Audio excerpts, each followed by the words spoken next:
So when we got there, we saw the flag was flying. So that means the Queen is in residence. So then we kind of, oh, it's going to be the Queen, you know, so what more could you ask for? You know, it's actually the Queen you're going to meet. So that was, you know, a wonderful surprise.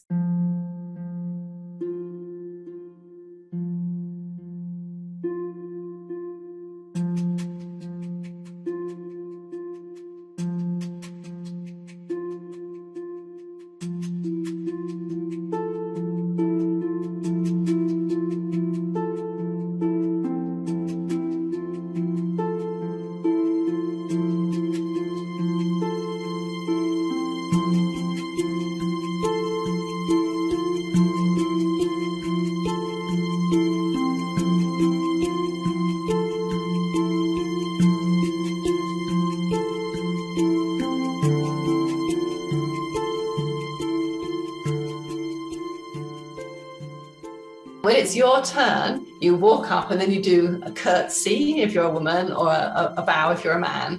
And then you step forward to the dais, which is this little platform. When you're actually meeting the Queen, you know, and she was talking to me, and I was so excited. I didn't give her a lot of chance to talk at the beginning because I was so excited to meet her.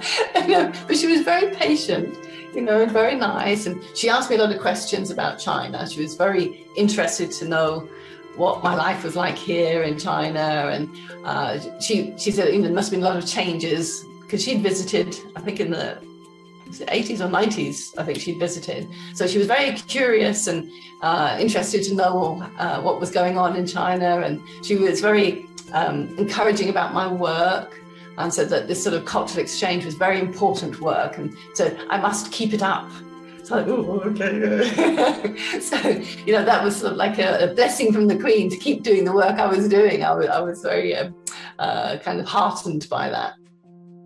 She's not a very tall lady, so she's very slight. 她的眼睛很有精神，很亮，很光亮的她的眼睛。So 很聪明. So you see in her eyes, here is a very intelligent, very acute, astute, bright person who, you know, very well educated. I mean, she's got a very pleasant manner. She seemed to know a little bit about everybody, which I thought was amazing. I mean, she had done her research. You know, I know she'll have, you know, staff members who will brief her on things, but I mean, she would remember all that detail.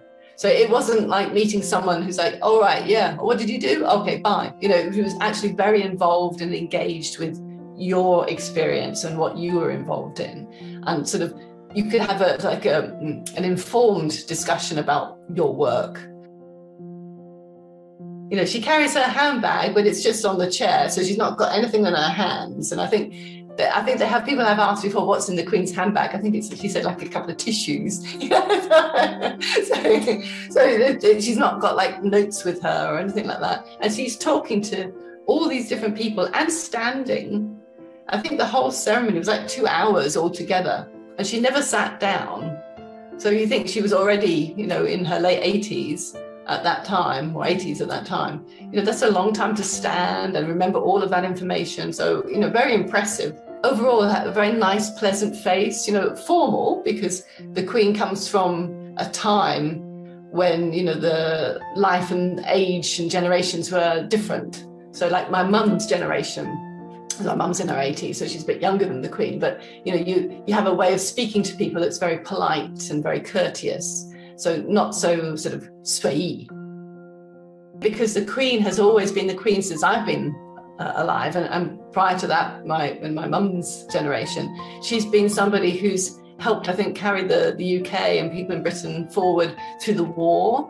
You know, she was actually involved with the war effort, you know, and was not sort of like, you know, I'm the Queen, I'm living off the fat of the land, you know, you go and take care of it all. But she's always acted like I'm not above anyone else, you know, that I'm also getting my hands dirty, working on the land during the war efforts, but trying to do something for the people of the country. So I think in her lifetime, she's remained very popular. And I think people really respect the work that she does and the way she does that work, and the way that she's willing to listen to how the people feel, you know. So I think that's a sort of significant contribution she's made.